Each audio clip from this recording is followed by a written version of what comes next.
अभिवादन स्वीकार कीजिए। ब्रजेश मिश्रा का आप देखना शुरू कर चुके हैं द डिबेट, और आज हम बात करेंगे अब्बाजान, तालिबान, हिंदू और मुसलमान की। बहन भाइयों, उत्तर प्रदेश का चुनाव हो और हिंदू मुसलमान का मुद्दा ना आए, ऐसा कैसे हो सकता है? बिना इसके तो उत्तर प्रदेश में चुनावी यज्ञ की अंतिम आहुति पूरी ही नहीं होती है। तो आपने देखा होगा कि इन दिनों अब्बाजान का मुद्दा उत्तर प्रदेश में बड़ा गर्म है। बीजेपी ने एक गेंद फेंकी और विपक्ष उस गेंद को लपकने के लिए दौड़ पड़ा। मुख्यमंत्री लगातार विपक्ष को और खासतौर पर समाजवादी पार्टी को चिढ़ाने के मकसद से अब्बाजान शब्द का इस्तेमाल करते हैं। विपक्ष इसको खेल भी रहा है, इस गेंद को।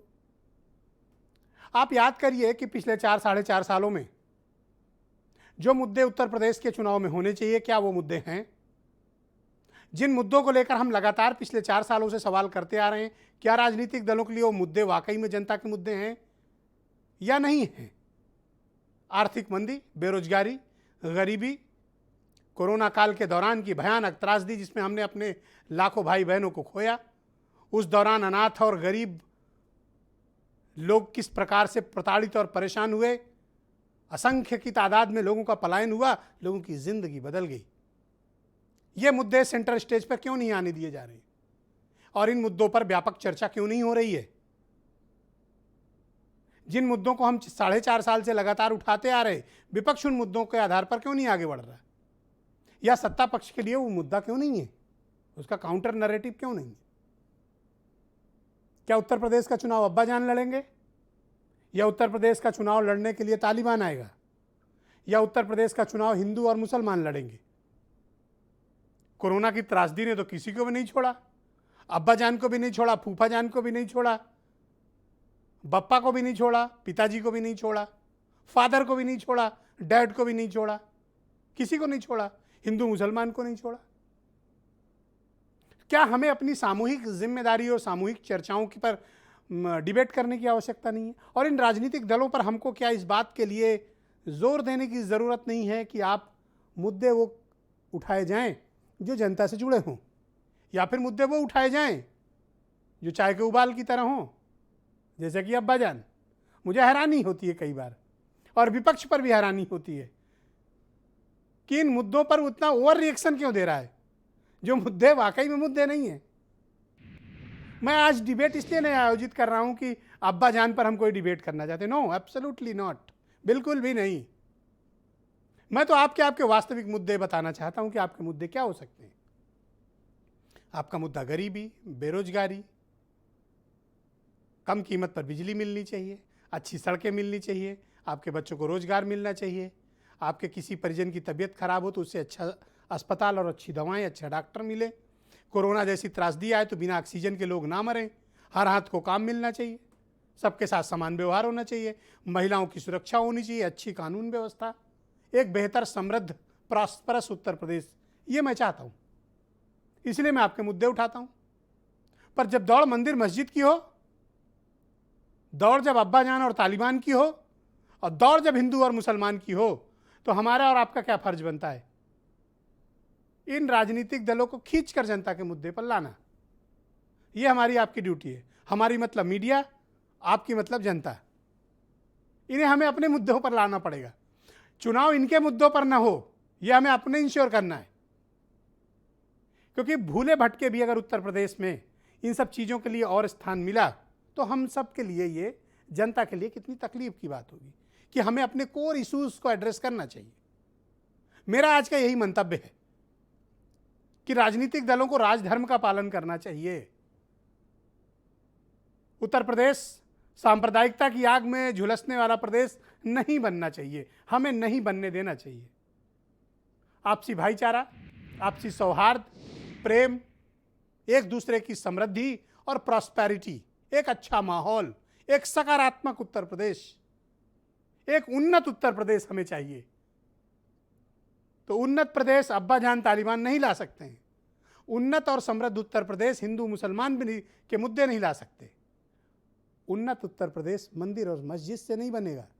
उन्नत उत्तर प्रदेश हमारे आपके जज्बे से, सरकारों की सदनीयत से, और हम सब मिलकर अच्छा उत्तर प्रदेश बनाएंगे। हमारा जोर इस बात पर होना चाहिए। इसलिए जो लोग भूल चुके हैं राजधर्म, हमारा और आपका कर्तव्य, हमारा मतलब मीडिया और आपका मतलब जनता याद दिलाएगी। कुछ बयान सुने।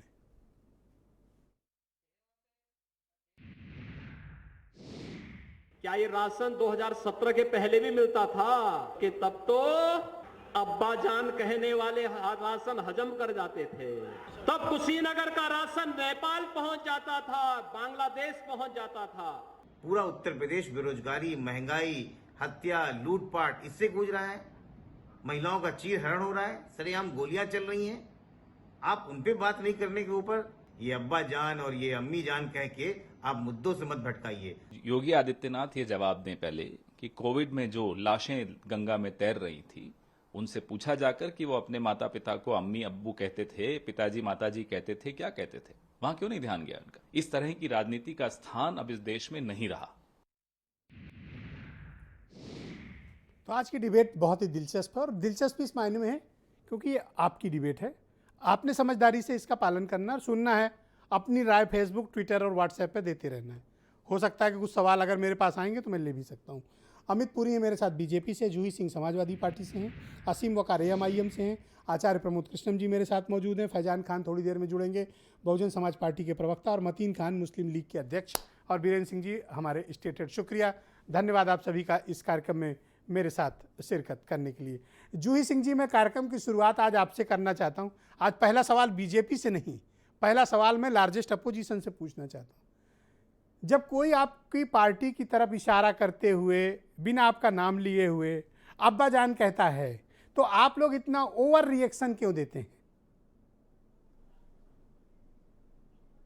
ब्रजेश जी, आज का बयान दूसरे संदर्भ में, जिन्होंने हमारे मुख्यमंत्री ने कहा है बहुत भ्रष्टाचार था और एक अन्न पहुंचता भी नहीं था, कोई दाना।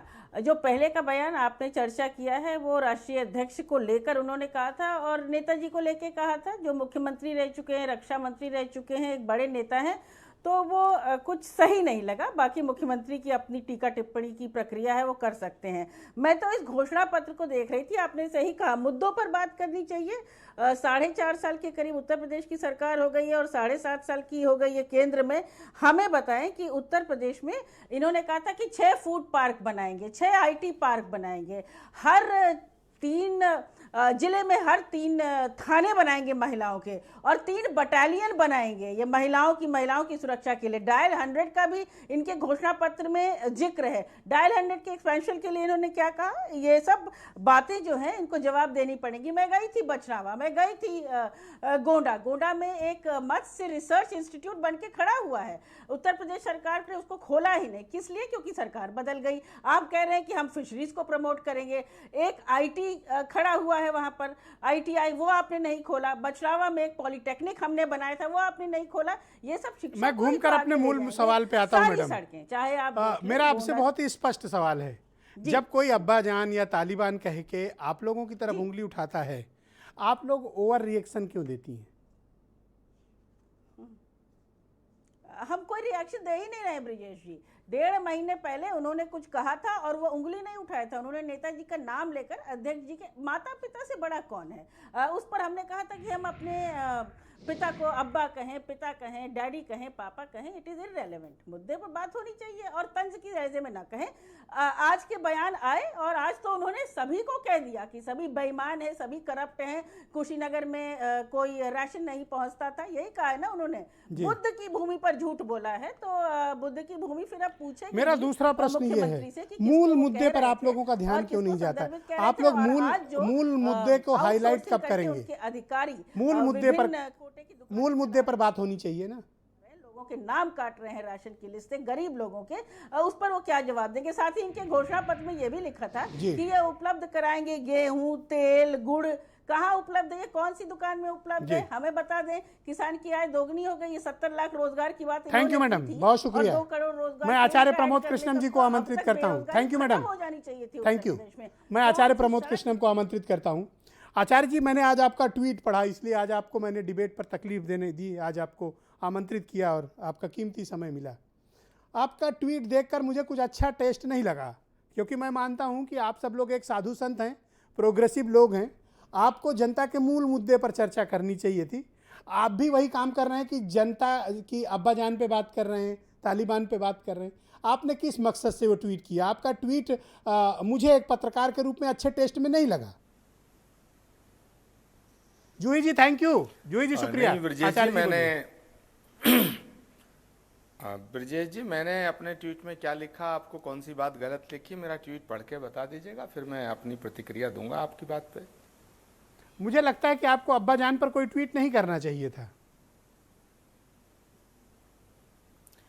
देखिए ब्रजेश मिश्रा जी, बीमारी जो होती है उसी का इलाज किया जाता है। उत्तर प्रदेश में जो बीमारी है वो यही है।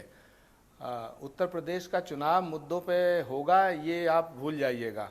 उत्तर प्रदेश का चुनाव हिंदू मुसलमान, हिंदुस्तान पाकिस्तान, हिंदुस्तान अफगानिस्तान, हिंदुस्तान तालिबान और अब तो अब्बा जान, इसी पे होगा। और मैं आपको साफ कर देना चाहता हूं कि योगी आदित्यनाथ जी ने जिस अंदाज से ये बात कही है कि 2017 से पहले अब्बा जान बोलने वाले ये राशन हजम कर जाते थे, ये 20 करोड़ इस उत्तर प्रदेश की जो आबादी है और जिसमें हमारे जो मुसलमान बहन भाई हैं, जो अब्बा जान और अब्बू और चचा जान, ये सब उनकी तहजीब है और ये उन पे बहुत बड़ा आरोप है, बहुत बड़ा हमला है। भारतीय जनता पार्टी के प्रवक्ता कोई इस बात को कहता था तो मान लेता, क्योंकि भारतीय जनता पार्टी के प्रवक्ताओं को तो बदजुबानी करने का सर्टिफिकेट मिला है, मुसलमानों को गाली देने का सर्टिफिकेट मिला हुआ है, मुसलमानों को गद्दार कहने का सर्टिफिकेट मिला हुआ है। लेकिन उत्तर प्रदेश के मुख्यमंत्री, chief minister of Uttar Pradesh Yogi Adityanath ji, उन्होंने मुख्यमंत्री के पद की गरिमा को ठेस पहुंचाई है।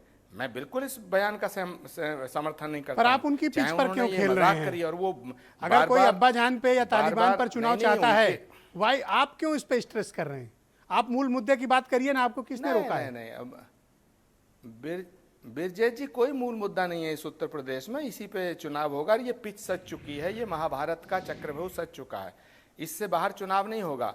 जो जैसी पिच होती है वैसी बैटिंग करनी पड़ती है, जैसी बॉलिंग होती है वैसी बैटिंग करनी पड़ती है। हाँ, समाजवादी पार्टी का जहाँ तक ताल्लुक है, मैं समाजवादी पार्टी की जो स्ट्रेटजी है उससे हैरान हूँ। समाजवादी पार्टी इतनी बैकफुट पे चली जाती है इस तरह की बातों में। अरे भाई, आप क्यों बैकफुट पे जाते हैं? आप तो आज अगर मान लीजिएगा अब्बा जान से आप बचेंगे आप तो कांग्रेस में हैं, आप चचा जान समाजवादी पे बात पार्टी को करेंगे। सलाह न दें आचार्य जी कि उन्हें क्या करना है क्या नहीं करना है। आप उस पिच पर खेलने को आतुर हैं, ये दर्शकों को स्पष्ट प्रतीत हो रहा है और आप मेरी बात को अन्यथा नहीं लेंगे। नहीं, मैं उस पिच पे खेलने के लिए आतुर हूं या मैं उस पिच से भाग रहा हूं, इससे कोई फर्क नहीं पड़ने वाला है। पिच तो सच चुकी है।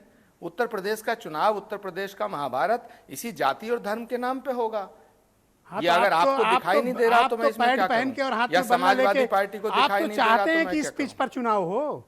आपकी तो मंशा, इसीलिए मैंने कहा कि आपका ट्वीट अच्छे टेस्ट में नहीं था। और देखिए, दर्शकों को पता भी चल गया कि आपके इरादे क्या हैं। नहीं, मैं नहीं चाहता। लेकिन जब उत्तर प्रदेश का मुख्यमंत्री और ताकतवर मुख्यमंत्री और इतना सीनियर चीफ मिनिस्टर अगर इस तरह की बात करेंगे तो उसकी प्रतिक्रिया तो देनी पड़ेगी, उस पर प्रतिक्रिया देनी पड़ेगी और प्रतिक्रिया देनी चाहिए। अगर बॉलिंग कोई किसी तरह की खेल रहा है और बैट्समैन आप दूसरे तरह के उतारते हो तो क्लीन बोल्ड हो जाओगे या रन आउट हो जाओगे। आचार्य जी, आप वही व्यक्ति हैं मैंने जो तो पहले उनका जवाब ब्राह्मणों के देना चाहता मुद्दे हूं। को लेकर हाहाकार मचा दिया था। एक बार तो डिबेट में मेरे साथ आपने काफी कुछ मेरे ऊपर ही भड़क गए थे। आज वही आचार्य प्रमोद कृष्णम को मैं देख रहा हूं कि ब्राह्मणों को तो आपने झुए के नीचे ढक दिया है। अब आप बात हिंदू मुसलमान की कर रहे हैं और आप कह रहे हैं कि ऐसी पीछे कि इस पर तो खेलना ही पड़ेगा। आप इतना आतुर क्यों हैं, मैं ये नहीं समझ पा रहा। अरे भाई, किसी मरीज को अगर कोई बीमारी हो जाए तो मरीज थोड़ी चाहता है कि ये बीमारी आए, लेकिन जब बीमारी हो जाती है तो उस बीमारी का इलाज किया जाता है। ये नहीं कि उस बीमारी से आंख बंद कर ली जाती है। जब ब्राह्मणों के बच्चों का फेक एनकाउंटर कर रही थी उत्तर प्रदेश की सरकार, तो मैंने आवाज उठाई। जब मैंने आवाज उठाई, मैंने कहा ये एनकाउंटर नहीं है, ये हत्या है। और ये खुशी दुबे पे जो केस दर्ज किया, मैंने कहा ये जुल्म है। तब तो सारे लोग कह रहे थे, समाजवादी पार्टी, बसपा और दूसरी पार्टी के लोग कह रहे थे आचार्य प्रमोद कृष्णम जातिवादी हो गए। भाई, मैं जातिवादी नहीं हूं। अगर जुल्म ब्राह्मण पे हो रहा तो मैं ब्राह्मण तो कहूंगा, जुल्म दलित पे हो रहा तो मैं दलित कहूंगा, जुल्म बैकवर्ड पे हो रहा तो बैकवर्ड कहा जाएगा। पर आप क्यों ब्रजेश जी, आपके नाम क्या है? ब्रजेश मिश्र इंसिस्ट क्यों कर रहे हैं कि सांप्रदायिक आधार पर चुनाव हो? हाँ, यस, मैं ये इंसिस्ट नहीं कर रहा कि सांप्रदायिक आधार पे चुनाव हो, लेकिन सांप्रदायिक आधार पे चुनाव हो रहा है और होगा, क्योंकि बीजेपी ने जो पिच सजाई है वो पूरे विपक्ष के लिए चुनौती है। अब मैं ये कहना चाहता हूं समाजवादी पार्टी से कि भाई अगर वो आपको आज अब्बा जान कह रहे हैं आप साइड हो गए, कल को चाचा जान कहेंगे आप साइड हो जाएंगे, परसों को वो कहेंगे सलाम पे सलाम करते थे अस्सलाम वालेकुम, उसका क्या करोगे? आचार्य परसों को जी, बिस्मिल्लाह आपको पे मैं बात फिर याद होगी, दिलाऊं, अगले आप दिन कांग्रेस में हैं, अल्हम्दुलिल्लाह आप पे बात समाजवादी होगी, पार्टी फिर को सलाह क्यों दे जज़ाकल्लाह रहे पे हैं? बात होगी। आप बार बार समाजवादी पार्टी को सलाह क्यों दे रहे हैं? भाई समाजवादी पार्टी को सलाह इसलिए दे रहा हूं क्योंकि योगी जी ने ये जो बात कही है ये समाजवादी पार्टी की सरकार पे कही है। 17 से पहले समाजवादी तो की बैठ सरकार लेके थी। आप क्यों तो पिच पे अगर कर रहे हो? योगी जी ने ये कांग्रेस सपा के का और ऊपर बात बीजेपी का कहती, मामला, उनको निपटने दीजिए। आप क्यों कहते हो कि इसी पिच पर मैच हो? अरे साहब अगर कहीं पड़ोस में आग लगे और मेरा पड़ोस से रिश्ता नाता ना हो तब भी मैं उस आग को बुझाने की कोशिश करूं तो क्या मेरा गुनाह है? क्या समाजवादी पार्टी कोई पाकिस्तान की आचार्य पार्टी जी, है मुझे क्या? क्षमा करें, आप कोई पानी लेके हमारे नहीं देश दौड़ की रहे पार्टी हैं, है। आप पेट्रोल लेके दौड़ रहे हैं। मैं तो ब्रजेश जी सही में सलाह देना चाहता हूं कि समाजवादी पार्टी को डंके की चोट पे आगे आना चाहिए, कहना चाहिए कि हाँ हाँ हम अस्सलाम वालेकुम कहेंगे। देखिए योगी जी ये चाहते हैं कि समाजवादी पार्टी मुसलमानों मैं की तो पार्टी जूही सिंह घोषित से हो जाए। रिक्वेस्ट करूंगा तो भाई कि अखिलेश समाजवादी यादव जी से पार्टी- बात करके आचार्य जी को पार्टी में सम्मानजनक तरीके से ले लें, क्योंकि आज तो ये सपा की ही बैटिंग कर रहे हैं। नहीं नहीं देखिए बात नहीं, अगर ये समाजवादी जनता पार्टी की जूही भी सिंह जी बैटिंग नहीं बैठी है, कर रहे हैं। जिस समाजवादी तरह की पार्टी अगर भाषा कोई में गलत बोल बात रहे है- मैडम हैं, प्लीज, मैडम नहीं, प्लीज, मैडम नहीं, प्लीज, सर एक मिनट अच्छा, सुन लीजिए। जी, जी ठीक है, मैडम चलिए। प्लीज, यस जी। आचार्य जी, गो देखिए ahead Juhi please. Singh ji, जूही देखिए मैं किसी की बैटिंग नहीं कर रहा हूं। मैं अगर मुझे समाजवादी पार्टी की जो बात गलत लग रही है मैंने कह दिया, उन्हें बैकफुट पे नहीं आना चाहिए। कल को अगर बीजेपी ये कहेगी कि आप रोजा इफ्तारी कराना छोड़ दो तो क्या छोड़ देंगे? कल को वो कहेगी कि मुसलमान का नाम लेना छोड़ दो तो छोड़ देंगे। कल को वो कहेगी कि साहब खुदा हाफिज कहना छोड़ दो तो मुझे छोड़ लगता है देंगे। अरे डंके आचार्य की जी, चोट पे आप मोहब्बत मुझे और क्षमा सियासत करें, मैं डंके आपका की बड़ा चोट पे सम्मान होती करता है। हूं, पर आपको ये सलाह मशविरा कांग्रेस को भी देना चाहिए। जी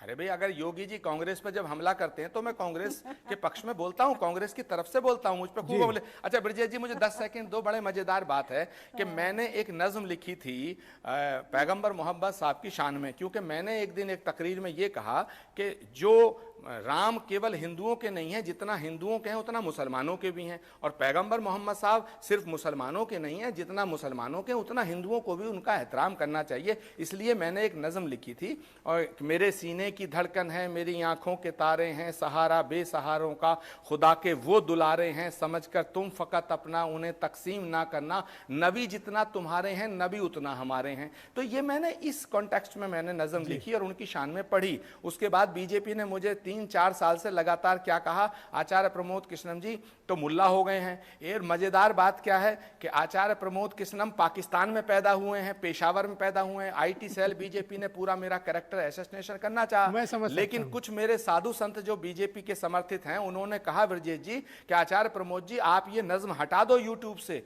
आप सोशल मीडिया से हटा दो, नहीं तो ये आपको हिंदू नहीं मानेंगे मुसलमान मानेंगे। मैंने कहा कि बीजेपी के कहने से अगर मैं ये हटा भी दूंगा तो कल को तो ये कहेगी आचार्य प्रमोद कृष्णम तुम पाकिस्तान चले जाओ, तो मैं चला जाऊंगा क्या? मैंने वो नज्म नहीं हटाई। और मैं आज भी कहना चाहता हूं ब्रजेश जी, बैकफुट पे जाके सियासत नहीं होती है, डंके की चोट पे होती है। मुसलमानों का वोट लेना सब चाहते हैं, लेकिन मुसलमान नाम से बचना चाहते हैं, मुसलमान को चिमटे से छूना नहीं चाहते। बीजेपी की यही विक्ट्री है, बीजेपी फ्रंट फुट पे खेल रही है और सारे मैं आपके मित्र, पे चले जाते आपके हैं। परम मित्र अगर असीम बीजेपी वकार का को आमंत्रित मुकाबला करता हूं फ्रंट डिबेट फुट पे में। खेलना चाहिए। ओके असीम वकार जी, क्या जो बीजेपी जिस पिच पर चुनाव चाहती है उस पिच पर होना चाहिए? मेरा कहने का तात्पर्य अब्बाजान तालिबान, हिंदुस्तान और मुसलमान। और आचार्य प्रमोद कृष्णन जी जो आपकी पार्टी के अध्यक्ष के अच्छे मित्र हैं, वो ये बार बार इंसिस्ट कर रहे हैं और बार बार जोर दे रहे हैं कि चुनाव इसी मुद्दे पर होना चाहिए।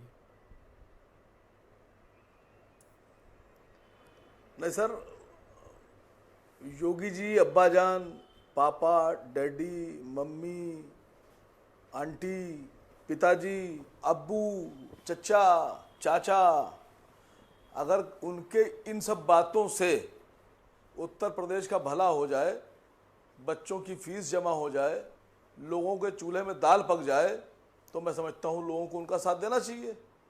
लेकिन पापा, मम्मी, डैडी, अब्बा, अब्बू, इन सब चीज़ों से सर रोजगार नहीं मिल रहा है। टॉपिक दूसरा मैं लेके आ रहा हूँ। आप और रोजगार योगी की जी बात, भाषण देते देते What बोले a कि हम joke. राशन बांट रहे हैं। सर सर सर सर आप जोक है पूरा बोल लेने दीजिए, तो खूब गाली बकिएगा मुझे। आप मेरे दोस्त हो, योगी जीवन जी ने में कहा कि हम सोच भी राशन नहीं बांट सकता रहे कि मैं हैं कोई और अप्रिय राशन शब्द मिल रहा आपको है। बोलूं। You are my good friend, मैं कभी आपको मैं अप्रिय ये शब्दों का पूछ रहा इस्तेमाल नहीं कर हूं, सकता। कहां से राशन ला रहे हैं? नहीं सर, बताना होगा लोगों को राशन कहां से ला रहे हैं। 30 रुपए का पेट्रोल 100 रुपए में बेचा जा रहा है, 300 रुपए की गैस 1000 रुपए में बेची जा रही है और लोगों को बेवकूफ बनाया जा रहा है। 1 लीटर पेट्रोल पे 70 रुपए प्रॉफिट लिया जा रहा है। एक सिलेंडर के ऊपर 700 रुपए कमाए जा रहे हैं और उसके बाद में 400 रुपए का राशन दे रहे हैं।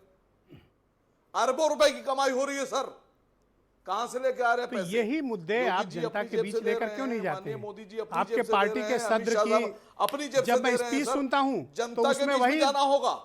मुसलमान, वही मसले, वही सांप्रदायिक राजनीति, आप इन मुद्दों को लेकर जनता के बीच असीम भाई क्यों नहीं जाते हैं? सर आपके चैनल पे बोल रहे हैं, आप बोलने नहीं दे रहे हैं। अब सवाल करना भी मैं गुनाह आपसे है कह रहा हूं आपसे। कि मैं आपके चैनल पर मुद्दा उठा रहा हूं। नहीं सर, आचार्य प्रमोद कृष्णन साहब की एक बात से मैं सहमत हूं, कोई भी जंग बैकफुट पे आके नहीं लड़ी जाती। अगर आप पीछे हटेंगे तो आप जंग हार जाएंगे। जंग जीती जाती है अटैक करके। जो लोग अटैक करते हैं, जो फौजें अटैक करती हैं, वही जीतती हैं। मैं उत्तर ये आप प्रदेश दोनों में लोग मिलकर जन-जन तक समाजवादी जाऊंगा। पार्टी को कोई सलाह और दे रहे लोगों हो या समाजवादी पार्टी को उकसा रहे हो? सर समाजवादी पार्टी की अपनी पॉलिटिक्स है, उनके पास बड़े नेता हैं, मैं बहुत छोटा नेता हूं, मेरा स्टैंडर्ड बहुत कम है समाजवादी पार्टी से। मैं बहुत गरीब और बहुत छोटा सा नेता हूं साहब, मुझे माफ करें आप। मैं सिर्फ ये कहना चाह रहा हूं कि उनका तरीका अलग है, मेरा तरीका अलग है। मैं भारतीय जनता पार्टी के पिच पर नहीं खेलूंगा। अच्छा खिलाड़ी वो होता है कि वो गेंद फेंकेंगे ऑफ साइड हमको आउट करने के लिए और हम उनके गेंद पर मारेंगे छक्का, मारेंगे चौवा, तब हम मैच जीतेंगे सर। वो आउट करने की कोशिश करेंगे, हम छक्के मारने की कोशिश करेंगे। पर ये जो आचार्य जी चौवे मारने की बार-बार कोशिश ये बात करेंगे। क्यों कह रहे हैं? क्या हम आचार्य उनके जी बीच का में क्या नहीं खेलते मंतव्य सर। हो सकता है? ये क्यों इस बात पर जोर दे रहे हैं कि सांप्रदायिक आधार पर चुनाव हो उत्तर प्रदेश में?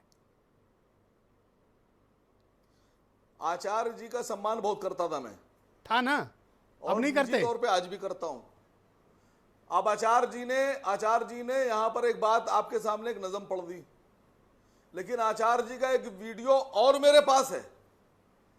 उस वीडियो में आचार्य जी कहने लगे कि जो मुसलमान दाढ़ी रखता है वो बकरा है। तो मैं तो प्रियंका गांधी से पूछूंगा कि आपको मुसलमान का वोट चाहिए या बकरों का चाहिए? जो पार्टी और जो नेता मुसलमानों को बकरे की हैसियत से देखते हैं, बकरा समझते हैं, बकरा बताते हैं, उनसे आप क्या उम्मीद करेंगे सर? मुझे तो नहीं लगता कि मुसलमानों के लिए बेहतर सोच रखती है कांग्रेस। ओके, मैं ये नहीं कहता कि सब मुसलमान, प्लीज कंक्लूड करें, टाइम बहुत सब कम है। मुसलमान नहीं सर मैं ये नहीं कहता सर। आपकी आवाज नहीं आ रही। आप बोलें, आप अपनी बात कंप्लीट कर लें, लेकिन जल्दी करें। देखिए, मुसलमानों को इस चुनाव में अपने हक की लड़ाई भी लड़ना है और भारतीय जनता पार्टी को गद्दी से उतारना भी है। हमारी जिम्मेदारी है सर। पर आप पर तो आरोप लग रहे हैं कि कर आप सकते उनका हैं। राज्याभिषेक आपने करके करने के दिखाया लिए है। घूम रहे हैं उत्तर प्रदेश में। नहीं सर, ये आपकी सोच है। आप मेरे पे आपको गुस्सा क्यों हो लगता रहे हो? है मेरे कि दोस्त हो मुसलमान आप। गड्ढे में मैं बैठ जाए, कभी घर के आपको अंदर अप्रिय बैठ वर्ड नहीं जाए, कह सकता। कम्बल ओढ़कर कोई लेट कितना भी जाए। आपको अप्रिय कहे, मैं कभी नहीं कह सकता आपको। आप मेरे दोस्त हैं। आपने एक बार भी ये बात नहीं कही। आप ये तो कोशिश करते हैं कि मुसलमान जबान ना खोले, मुसलमान डिमांड ना करे, मुसलमान अपनी अब मांग आप ना कोई नहीं रखे। मिला तो आप लेकिन मेरे को आपने टारगेट कभी क्यों ये कर रहे हो? कहा मेरे साथ आपके कि पास मुसलमान आचार्य को जी उसका हैं, हक जूही नहीं सिंह दिया हैं, गया, मुसलमान को डिप्टी सीएम क्यों फैजान है, बनाया गया? इन पे अटैक करो। मेरे पे मिलाएंगे करके मेरी क्या आवाज में मिलेगा? आवाज। एक गरीब पत्रकार पे हमला करके क्या पा जाओगे? अरे आप ही बोल रहे हैं बीच में, तो अटैक भी आप ही पे हो रहा है सर। आप बीच में खड़े हो रहे हैं बार बार, तो अटैक आप ही पे हो रहा है। सवाल आप हटिए बीच से। सवाल जिसको तो सामना करना हो करे सामना आकर। ठीक है, मैं आशा करता हूं आपके मित्र फैजान को आमंत्रित करता हूं, राष्ट्रीय प्रवक्ता हैं बहुजन समाज पार्टी के। ये असीम वकार और आचार्य प्रमोद कृष्णन के डायलॉग आपने सुने, इनके दोनों की बातों में एक रूपता दिखी आपको जी। क्या महसूस किया आपने? ब्रिजेश जी देखिए, ये एक ही पिच के खिलाड़ी नहीं लगते? बिल्कुल। अब आप आरोप लगाओ इन दोनों पे। मैं ब्रिजेश जी बस इतना कहना चाहता हूं कि आचार्य जी बड़े लीडर हैं, हमारे असीम वकार साहब भी बड़े लीडर हैं, छोटा बता रहे हैं।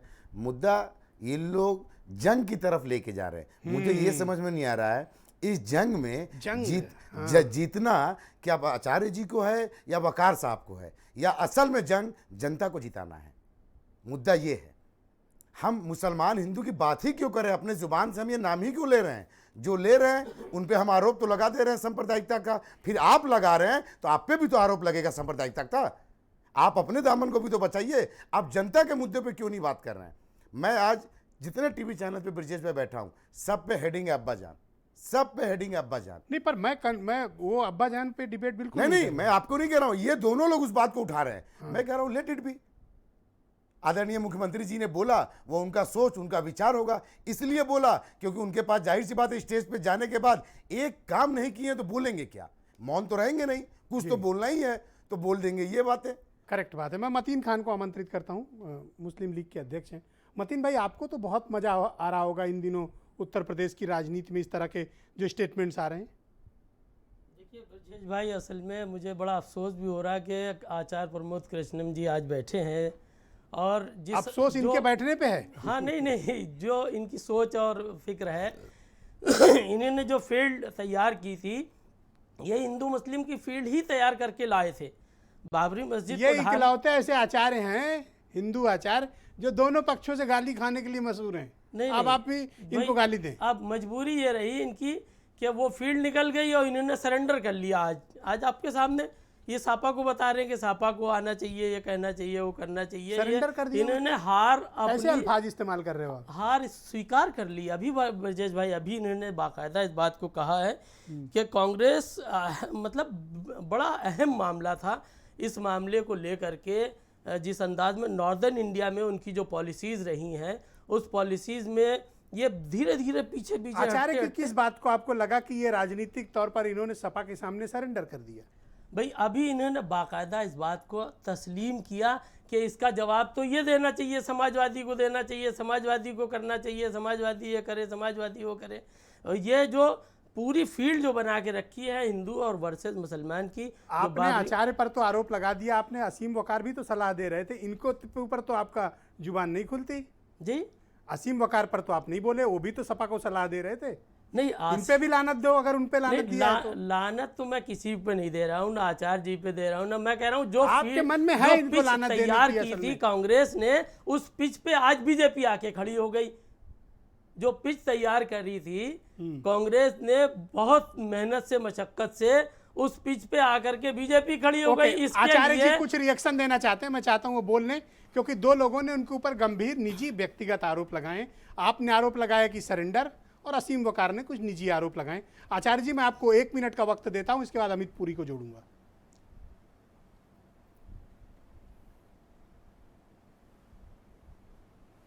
आवाज ही नहीं आ रही। आचार्य जी आ रही है, आप बोलें, प्लीज गो अहेड।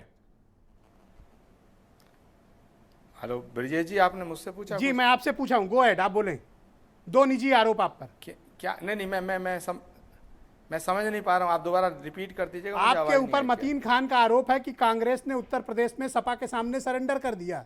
आपकी बातों से इन्होंने ये मसला लगाया। दूसरा, असीम वकार ने कुछ निजी आरोप लगाए मुसलमानों पर, आपने कुछ व्यक्तिगत टिप्पणियां की। देखिए, असीम वकार मुसलमानों को धोखा देने का काम करें, इनकी पार्टी करे। मैं उस बात को अच्छा नहीं मानता। जो बात अच्छी लगे मैं उस बात को अच्छा मानता हूं जो हक में हो।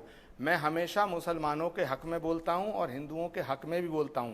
मैं हिंदू फैनेटिज्म को भी काउंटर करता हूं और इस्लाम के नाम पे जो फैनेटिक ताकते हैं मैं उनको भी काउंटर करता हूं। अल्लाह अकबर का नारा दे करके अगर कोई कत्ल करता है मैं उसे आतंकवादी मानता हूं, और जय श्री राम का नारा लगा के अगर पहलू खान को और अखलाक को मारा जाता है मैं उसके भी खिलाफ हूं। मुझे कोई फर्क नहीं पड़ता। असीम वकार साहब का सर्टिफिकेट नहीं चाहिए। जब मुझे अमित शाह और नरेंद्र मोदी का सर्टिफिकेट और योगी का नहीं चाहिए तो मुझे असीम वकार और असदुद्दीन ओवैसी का भी सर्टिफिकेट नहीं चाहिए। माफ करना।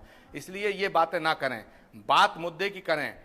आप सब लोग कहते हैं कि कांग्रेस पार्टी ने साहब कांग्रेस पार्टी बीजेपी से नहीं लड़ सकती, तो आप लड़ लो ना सब, AIMIM लड़ ले बीजेपी से, रोक ले योगी को, योगी आदित्यनाथ को रोक लें समाजवादी पार्टी वाले। पर मुस्लिम लीग आप पर ये क्यों कह रही है कि आपने सरेंडर कर दिया?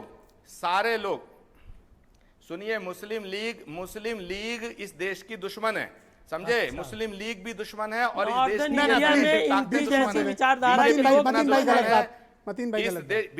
बीच में नहीं बोलना चाहिए, सुनिए, बीच में नहीं। इस नहीं, देश आप की मेरे जितनी गेस्ट को ना दुश्मन हड़काएं, भाजपा मैंने है, मना कर दिया, आप अपनी बात सुनिए, करें। वो चाहते हैं, सुनिए, इन्हीं वो जैसे चाहते लोगों हैं, ने देखिए, कांग्रेस को इस तबाह देश बर्बाद को किया है, नॉर्दर्न इंडिया में।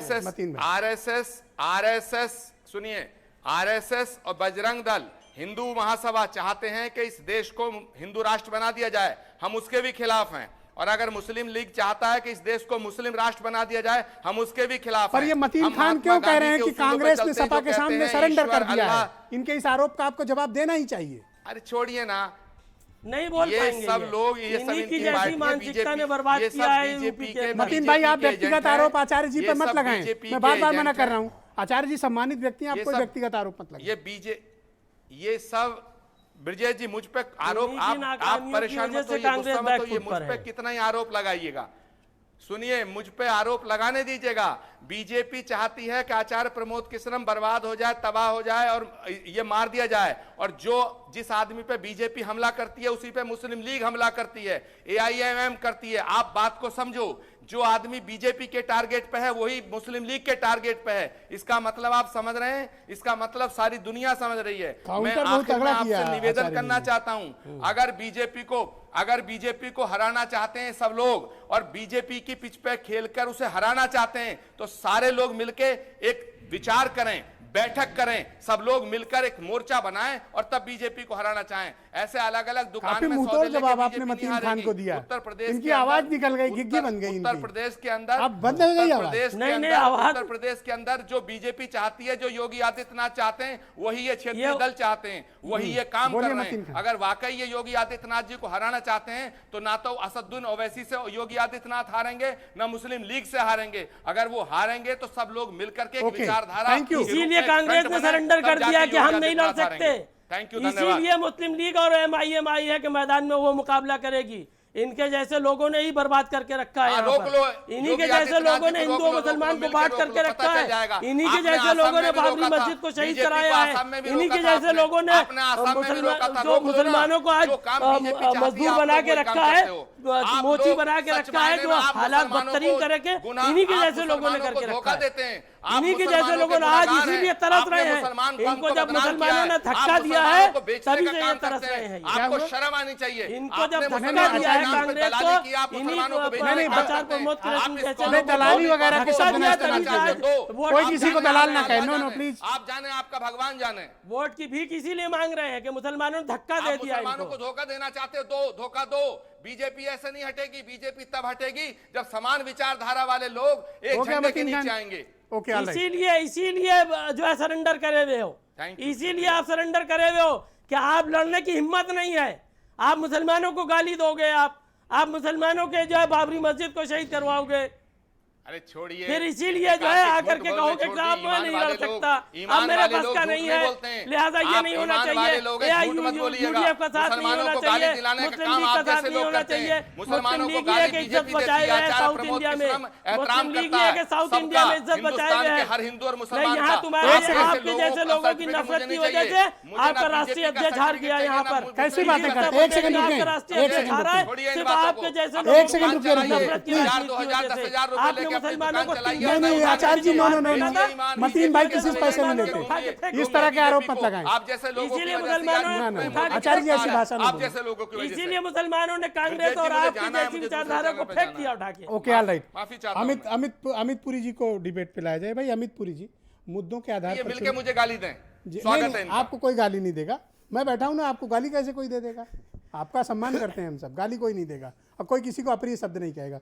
अमित पुरी जी, जब बात 5 साल के आपके परफॉर्मेंस पर और आपके सरकार के कामकाज पर होना था, तो आप अब्बाजान और तालिबान कहाँ से उठा लाए? आपने अब्बाजान पे कोई डिबेट नहीं रखी, इसलिए मैं सीधे सीधे मुद्दे पे आता हूं। कहा जा रहा था कि बुद्ध की धरती से असत्य कहा गया। बुद्ध की धरती पर उत्तर प्रदेश के मुख्यमंत्री ने 25,000 करोड़ के खाद्यान्न घोटाले, जिसमें मोपेड और स्कूटर से कई टन अनाज ढो लिया गया, जिसे उस समय की सरकार ईओडब्ल्यू से जांच करानी चाहती थी और कोर्ट ने सीबीआई जांच के ऑर्डर किए और उसके ऊपर आगे तक कार्रवाई हुई। उस घटना को मुख्यमंत्री रेफर कर रहे थे और मैं ऑन रिकॉर्ड उस घटना का चर्चा कर रहा हूं। एक, अभी कहा गया तमाम तर कांग्रेस नसीहत दे रही थी समाजवादी पार्टी को, वो कोई भी नसीहत दे, उस पर कोई मैं टीका टिप्पणी नहीं करना चाहता, लेकिन उस उत्तर प्रदेश के 22 करोड़ आवाम को उस समय के कांग्रेस ने 27 साल बेहाल का नारा दिया और कहा देवरिया से दिल्ली तक जाकर मैं केवल ये जानना चाहता हूं कि आप लोग बार बार रिपीटेडली लगातार अब्बाजान शब्द का इस्तेमाल करके राजनीति का सांप्रदायिकरण करना चाहते हैं, ये मेरा आरोप है। बिल्कुल। अब इसका उदाहरण, इसका उत्तर मैं देता हूं। 1971 में जब लड़ाई चल रही थी, स्वर्गीय जॉर्ज फर्नांडिस ने संसद की टेबल पे जो कहा, मैं उसे सीधे उद्धृत कर रहा हूं। एमएचए ने एक आदेश जारी किया और आज मैं स्टैंड ले रहा हूं इसके ऊपर, और वो एमएचए ने आदेश जारी किया कि इस देश के मुसलमान गद्दार हैं, पाकिस्तान के साथ लड़ाई चल रही है, इसलिए उनको उससे दूर रखा जाए। यह उस समय की तत्कालीन सरकार ने मिनिस्ट्री ऑफ होम अफेयर्स से बकायदा सर्कुलर जारी कराया। आज कांग्रेस बताए कि कांग्रेस की निगाह में मुसलमान 1971 की लड़ाई में एमएचए की उस जो कार्यादेश जारी हुआ था, उसके हिसाब से कांग्रेस उस पर स्टैंड करती है कि नहीं करती है। मैं बहुत सीधी बात कर रहा हूं। और जहां तक शब्दावली की बात है, हिंदू मुसलमान पे, हम हिंदू मुसलमान पे चुनाव नहीं लड़ रहे, हम खाद्यान्न के वितरण पे चुनाव लड़ रहे हैं, हम वैक्सीनेशन के फ्री प्रोग्राम पे चुनाव लड़ रहे हैं, हम आयुष्मान भारत पे लड़ रहे हैं, हम किसान सम्मान निधि पे लड़ रहे हैं, जिसमें किसी जाति और धर्म के आधार पर हमने सरकारी योजनाओं को नहीं चलाया। लेकिन शब्दावली वाले लोग याद रखें, इसी 2017 में उस समय के तत्कालीन मुख्यमंत्री ने कहा था गुजरात के 2 गधे उत्तर प्रदेश के प्रचार में है, वो शब्दावली कौन सी थी? मैं बीरेन जी को आमंत्रित करता हूं डिबेट में। भाई बीरेन जी, अब्बाजान की एंट्री हो गई है उत्तर प्रदेश के चुनाव में, तालिबान की भी एंट्री हो गई है, हिंदू मुसलमान भी चल रहा है, कुछ देर बाद शमशान कब्रिस्तान भी आ जाएगा, क्या चल क्या रहा है ये? देखिए, एक साहित्यकार ने लिखा है कि सबकी पूजा एक सी, अलग अलग हर रीत, और मस्जिद जाए मौलवी, कोयल गाए गीत। हमारा देश हिंदू और मुसलमान की सच्चाई से जीने वाला देश है, इसको आप अलग नहीं कर सकते। ये दोनों सच्चाई है इस देश की, हिंदू और मुस्लिम।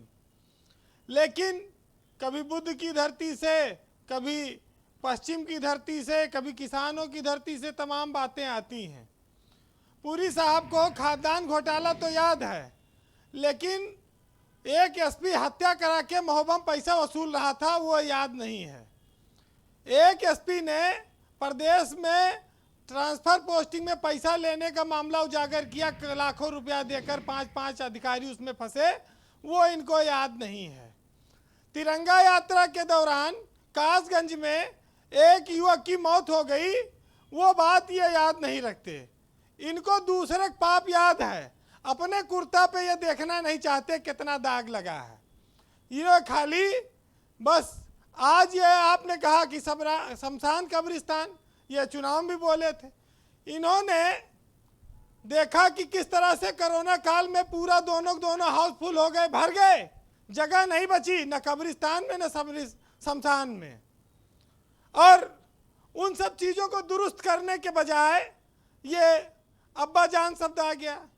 ये बताइए, इस देश में पिताजी, अब्बाजान, डैडी, श्रीमान, पापा, डैड, ये क्या कोई आपराधिक नाम है?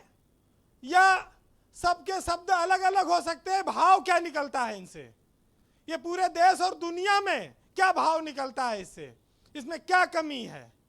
बेटा जान, बहू जान, अगर ये बात कही जाती है तो क्या कोई आपराधिक मामला है ये, या गैर संवैधानिक बात है? ये बातें अगर करके कोई सियासी फायदा लेना चाहता है तो वो ले, लेकिन धार्मिक भाईचारा और धार्मिक सौहार्द इस देश की पहचान रही, इस प्रदेश की, ये कभी बदलेगा नहीं।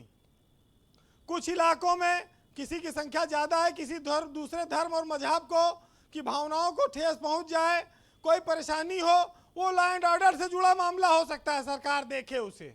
लेकिन इस प्रदेश में गंगा जमुनी तहजीब का नज़ारा रहा है।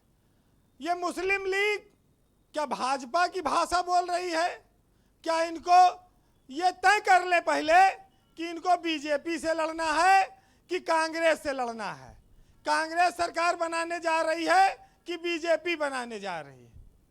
ये तो आज डिबेट में आए हैं तो इनको सभी धर्मों के सम्मान पर बात करनी है। मजहब के आधार पर वोट थोड़ी होता है। मजहब के आधार पर कोई चीज़ नहीं होनी चाहिए। जिस प्रदेश में बीजेपी के मैनिफेस्टो में कहा गया था कि 13 लाख नौकरियां हर साल देंगे, अब उन्हीं के नेता 4.5 लाख नौकरी देने की बात कहते हैं 5 साल में। उस पर बात करें, ये पूछें कौन सा मजहब कहता है कि हिंदू मुस्लिम आपस में बैर करें? बैर करना भी नहीं चाहते, लेकिन नेता चाहते हैं कि बैर बना रहे, ये मिटे ना। करेक्ट। क्योंकि इससे उनका फायदा होना है। तो हिंदू और मुसलमान और हिंदी और उर्दू, ये उस तरह से ब्रजेश जी जैसे हिंदी और उर्दू दो सगी बहनों की तरह हैं। कुमार विश्वास साहब की एक लाइन है कि हिंदी और उर्दू में बस फर्क है इतना कि वो देखते हैं ख्वाब और हम देखते हैं सपना, बस इतना अंतर है अगर आप समझे तो। बाकी तो यूपी के सामने जो चुनौतियां हैं, डेंगू ने किस तरह से पांव पसारे हैं, छोटे छोटे बच्चों की जान जा रही है, बहुत तकलीफ हो रही है। सरकार को चाहिए कि पूरी ताकत से पूरी मशीनरी लगा दे इन बच्चों की जान बचाने के लिए। सैकड़ों बच्चे मारे जा रहे हैं प्रतिदिन। राशन पानी कालाबाजारी फिर रुक जाएगी, शराब की तस्करी फिर रुक जाएगी, लेकिन बच्चों का जीवन बहुत अनमोल है। इस पर कुछ काम हो जाए, पता नहीं कब इस पर ध्यान जाएगा। वैसे हमारी बहन जूही सिंह बैठी हैं, क्षत्रिय समाज को उनको जोड़ने का काम मिला है। बीजेपी में बड़े क्षत्रिय नेता हैं, कहते हैं कि क्षत्रियों को सम्मान सपम नहीं मिलता था। आज महिला सभा की राष्ट्रीय अध्यक्ष हैं, प्रदेश में घूम रही हैं, जोड़ रही हैं। आज हर दल में हर तरह के नेताओं का सम्मान है। उसी तरह से समाज में सब मजहब का सम्मान करना होगा, सबको महत्व देना होगा। अगर एक माँ का बच्चा बीमार हो जाए तो वो मंदिर में भी जाती है, मस्जिद भी जाती है, मजार पे भी जाती है, दुआ भी मांगती है, दवा भी करती है, कि वो ये नहीं देखती कि ये हिंदू से हमें फ़ायदा होगा कि मुस्लिम से। तो इस देश को ऐसी भावनाओं से बांटने से क्या फ़ायदा मिलेगा, सिर्फ अपनी राजनीति चमकाने के लिए। बहरहाल 4 लाइनें सुनाता हूँ, आप सुनिएगा जी, और हमारे समाज को जोड़ने का काम करेंगी ये लाइनें। कि तुम राम कहो और रहीम कहें, दोनों की गरज अल्लाह से है, और तुम दीन कहो वो धर्म कहें, मनसा तो उसी की राह से है। और बनवाओ शिवाला या मस्जिद, है ईंट वही, चूना है वही, और मेमार वही, मजदूर वही, मिट्टी है वही, गारा है वही। और तुम इश्क कहो वो प्रेम कहें, मतलब तो उसकी चाह से है, और वह जोगी है। तुम सालिक हो, मकसद तो दिले आगाह से है। वाह वीरेन जी, वाह, बहुत बड़ी बात आपने कह दी। बहुत बहुत शुक्रिया, बहुत बहुत धन्यवाद। मैं जूही सिंह जी को इस डिबेट में आमंत्रित करता हूँ। जूही जी, जब भारतीय जनता पार्टी या उनके चीफ मिनिस्टर या उनकी पार्टी की टॉप लीडरशिप आपकी पार्टी के नेतृत्व की तरफ इशारा करके अब्बा जान जैसे शब्द का इस्तेमाल करते हैं, आपके पास उसका कोई जवाब क्यों नहीं होता और आप इतना ओवर रिएक्शन क्यों देते हैं? मैं अपने पुराने सवाल को रिपीट कर रहा हूँ आपसे। ब्रिजेश जी, हम ओवर रिएक्शन नहीं देते और ना हम उनकी पिच पर खेलना चाहते हैं, क्योंकि चुनाव हमारे लिए खेल नहीं है। आपने बताया कि कितना गंभीर मुद्दा है, कितनी गंभीर समस्याएं उत्तर प्रदेश में है, और किस तरह भारतीय जनता पार्टी ने अपने संकल्प पत्र में एक भी संकल्प पूरा नहीं किया। न लैपटॉप वितरण किया, न 1 GB डेटा दिया, न 6 IT पार्क बनाए, न 1 फार्मा पार्क इनको बना था, न फूड पार्क बनाया, न तो इन्होंने कहा था कि 70 लाख नौकरियां ये देंगे, और केंद्र ने कहा था 2 करोड़ नौकरियां देंगे। न वो किया, न व्यापार आयोग बनाया, न पूर्वांचल बोर्ड कोई काम कर रहा है, न बुंदेलखंड बोर्ड काम कर रहा है। 150 इनके घोषणा पत्र में मेंशन है, तो जब मेंशन है तो 112 करने की की क्या जरूरत है? देखिए, बुद्ध की धरती पर मैंने इसलिए कहा कि मुख्यमंत्री असत्य बोल रहे हैं क्योंकि मुख्यमंत्री ने खुद अपना घोषणा पत्र नहीं पढ़ा। वो व्हाट्सएप ग्रुप में रहते हैं और वो सोचते हैं कि उत्तर प्रदेश में मैंने बहुत काम कर दिया, एक ईंट भी लगाई हो तो बताइए। साथ ही समाजवादी पार्टी ने जो सड़कों का जाल बताया, मैं पहले भी बता रही थी, गोंडा से जरवल, लखनऊ से बहराइच, हर मुख्यालय को 4 लेन। पर मैं आज अभी थोड़ी देर पहले 2 घंटे पहले अखिलेश यादव जी का ट्वीट देख रहा था, उन्होंने किसी के डोमिसाइल पर सवाल उठाए हैं, तो आप भी तो पीछे नहीं है ना। तो डोमिसाइल नहीं होगा ना किसी का, अब कोई अपने ऊपर ले ले तो उसको हम क्या करें? आप किसके डोमिसाइल की चर्चा करना चाहते हैं? वो तो अपना,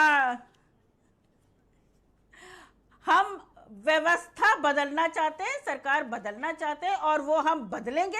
और अगर हम पर कोई तंज करेगा या नेताजी पे कोई तंज करना चाहेगा तो उसका जवाब देंगे। अगर कोई निराधार, इसको कहते हैं निराधार, कहता है कि भ्रष्टाचार था और समाजवादी पार्टी ने उसको छुपाया, तो जरा सा उजागर कर दीजिए। जेपीएनआईसी पे आप चढ़े थे, आपके अफसर हाफने लगे थे, तब भी उसको आईआईटी ने क्लीन चिट दी। आपने हमारे एक्सप्रेसवे को खुदाई की, आपके खुद के बड़े एक अफसर हैं जो कुदाल लेकर गए थे, क्लीन चिट दी। क्या कर रहे हैं आप? और उत्तर प्रदेश की महिलाएं आपसे पूछ रही हैं कि क्या खाएं क्या पकाएं, सिलेंडर का दाम आप बढ़ा रहे हैं, समाजवादी पेंशन आपने रोक दी, बच्चों की फीस हम दे नहीं पा रहे हैं, बेरोजगारी चरम पर है और आप यहाँ बैठकर बता रहे हैं। Thank you madam.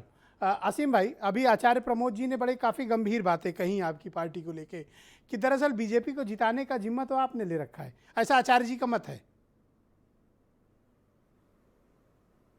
देखिए, आचार्य जी से जो मुझे दिक्कत थी, जो मेरी तकलीफ थी, वो मैंने बयान की। मैं किसी पर कोई झूठे आरोप नहीं लगाता। आचार्य जी का इज्जत करता था, एहतराम करता था, बड़े हैं था, मतलब लेकिन आचार्य जी को मुसलमानों की दाढ़ी पर बयान नहीं देना चाहिए था। आप इज्जत नहीं करते उनकी? जो उन्होंने बयान दिया वो गलत था, उनको अपनी गलती का एहसास होना चाहिए।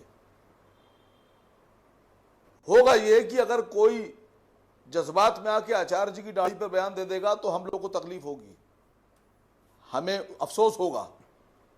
आचार्य जी, हर धर्म में हर तरह के लोग दाढ़ी रखते हैं। आपने गलती की है, आपकी जबान से निकला है, उसको आप एहसास कीजिए और अपने अल्फाज वापस लीजिए। ईमानदारी की बात ये होती है। हमारी लड़ाई ना आचार्य जी से है, ना कांग्रेस से है, ना सपा से है, ना बसपा से है।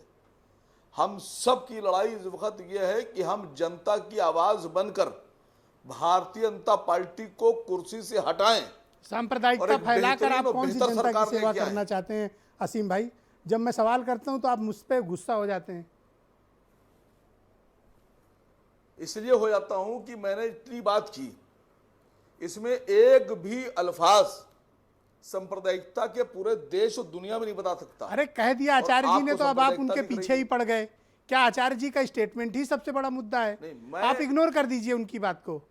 मैंने ये कहा कि बीजेपी की सरकार को हटाना है और जनता के लिए काम करते हुए बेहतरीन सरकार बनाना है।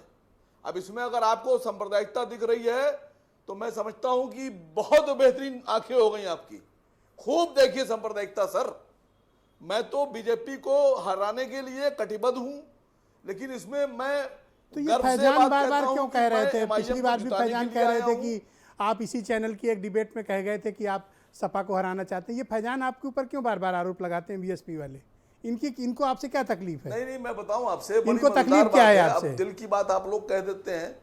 नहीं, फैजान साहब की पार्टी पहली बार सरकार बनाती है बीजेपी के साथ, दोबारा मुख्यमंत्री बनाती है मायावती जी को बीजेपी के साथ, तिबारा मुख्यमंत्री बनती हैं बीजेपी के साथ, मोदी जी के प्रचार करती हैं 2004 में।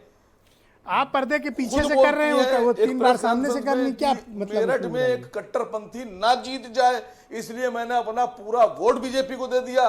साहब 3-3 बार सरकार बनाए आप, बीजेपी के एजेंट हम। मोदी का प्रचार करें आप, बीजेपी के एजेंट हम। मुलायम नेताजी के बारे में अब्बा जान कहा जा रहा, मैं कह रहा हूं आप बिल्कुल उसका जवाब मत दीजिए।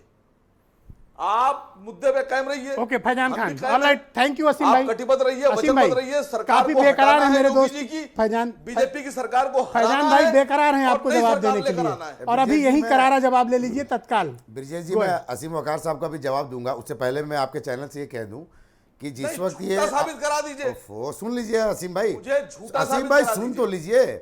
तो मैंने ये भाई, कहा मैंने कि कौन सी गलत आदरणीय बात बहन बोल दी? कुमारी मायावती जी, ये तो रिकॉर्ड है। जब माननीय 3 बार योगी जी, सरकार बनाई अब्बा आपने जान और बीजेपी के तालिबान साथ में नहीं, बीजेपी आपके वक्त एजेंट असीम हम। भाई फैजान चुप थे, देखिए ये शिष्टाचार है। मोदी का प्रचार कर रहे आपको हैं आप, शांत रहना बीजेपी के चाहिए। एजेंट हम। ओफो, सुन अपना लीजिए। वोट बीजेपी को ट्रांसफर कर रहे हैं आप, कह बीजेपी लिया के आपने एजेंट ना, हम। अब तो फैजान जनता की देख साहब की रही बारी है, आप इनका गला क्यों पकड़ रहे हो?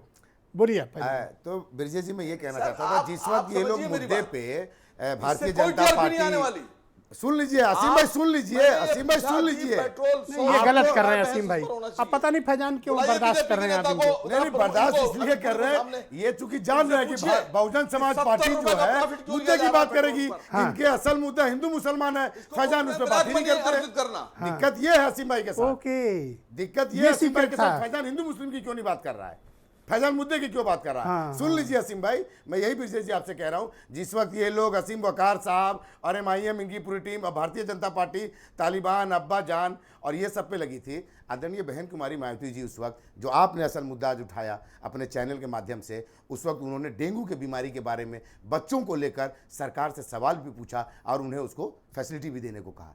जिस वक्त ये लोग अब्बा जान तालिबान करते हुए नजर आ रहे थे, MIM दोनों और भारतीय जनता पार्टी, उस वक्त आदरणीय बहन जी जो हैं बाढ़ पीड़ित के लोगों की मदद के लिए आगे आने की कोशिश कर रही थी। मेरा सवाल ये है ये कि एक जो टीम है ब्रिजेश जी क्या? आप कह रहे हैं ये असल मुद्दे हैं, लेकिन दिक्कत ये है कि बीजेपी अब्बा जान इसीलिए बोलती है कि MIM उसको तुरंत से लपक ले और हमसे सवाल ना पूछे और इसी में पूरा जो है चुनाव हमारा निकल जाए। ओके मतीन भाई, क्या आप सहमत हैं फैजान जो कह रहे हैं? भाई ये तो बात बहुत आया है कि मायावती ने खुद इस बात को इकरार किया, ऑन एयर इकरार किया मेरठ के अंदर कि कहीं ये मुसलमानों को वोट न दिया जाए, क्योंकि आप MIM ज्वाइन कर लिए हो क्या मुस्लिम लीग छोड़ के? कट्टरपंथी होते हैं? हैं, फैजान भाई? लिहाजा हम अपने लोगों से कहेंगे कि वो तो मतलब आज MIM से 2 लोग हैं डिबेट में। को वोट दे दे, देख लिया गई बात बीजेपी है। को वोट दे दे। मैं क्या कह रहा हूँ, क्या लोग हैदराबाद से लाए गए इसलिए। ये जो है, ये बात तो इकरार जुर्म है। 3 बार सरकार बनी, ये सब पूरी जग जाहिर है। और आज भी पर्दा 10 पर्दा बीजेपी की ही मदद करने के लिए बहुजन समाज पार्टी ने अपना मैनिफेस्टो बदल दिया। जो बहुजन सुखाए बहुजन हिताय का नारा था, वो सर्वजन हिताय तो सर्वजन क्या हुआ? सुखाय अच्छी का नारा बात है, दे तो दिया लार्जर इन्होंने। पर्सपेक्टिव में अच्छी बात है, सर्वजन हिताय, सबका सर्वजन साथ सुख सबका सुखाय। विकास, यही बताइए, इसीलिए इससे आपको आपत्ति है? इसीलिए हाँ, प्रदेश देखिए। के बहुजनों ने इनको आप नकार लोग दिया को है। आप लोग को आपत्ति क्या है कि बहुजन समाज पार्टी ने सारे जाति समूह की बात की, ये परेशानी है आपको? हाँ। यही परेशानी है आपको यही ना? परेशानी है। और हमें दूसरी परेशानी चीज- ये है, अच्छा ठीक है, कि आपको वो परेशानी हो जब सकती है। फील्ड में जाएंगे मुसलमानों से वोट लेंगे, उसके बाद में वो जाके बीजेपी तो आप मुसलमानों के ठेकेदार हैं क्या मतीन भाई? ये हैदराबाद से उत्तर प्रदेश चले ठेकेदार बने। नहीं, अच्छा ब्रिजेश जी, एक सवाल मैं पूछना चाहूंगा असीम भाई, एक केरल से आते हैं, एक हैदराबाद। जी, एक सवाल मैं पूछ दूंगा। साउथ में नहीं ये जमने बोल दिया रहे इनको। MIM के असीम वकार साहब बोले हमें बीजेपी को गिराना है। मुझे सिर्फ एक सवाल का जवाब दे दे असीम वकार भाई, 100 पे आप चुनाव लड़ रहे हो, आप बताओ तो कैसे गिराओगे बीजेपी को? ओके अमित पुरी साहब, मैं आपसे फाइनल रिप्लाई चाहता हूँ। मुद्दों पे चुनाव लड़िए, उत्तर प्रदेश को सांप्रदायिकता की भट्टी पे झोंकने की कोई भी कोशिश ना करें। ठीक। मैं एक बयान बहुत चर्चित रहा 2017 से अब तक, शमशान कब्रिस्तान, उसकी चर्चा में आना चाहता हूँ। फिर आगे वहीं पे जो ब्रिजेश जी कह रहे हैं, अरे आने कहने वाली दीजिए भाई, आपके नरेटिव पे नहीं हूँ। उस समय के नगर विकास मंत्री आजम नहीं, ये खान राउंड साहब ओपन एक है, टोका योजना जा लेके सकता आए थे जिसका नाम था समग्र विकास।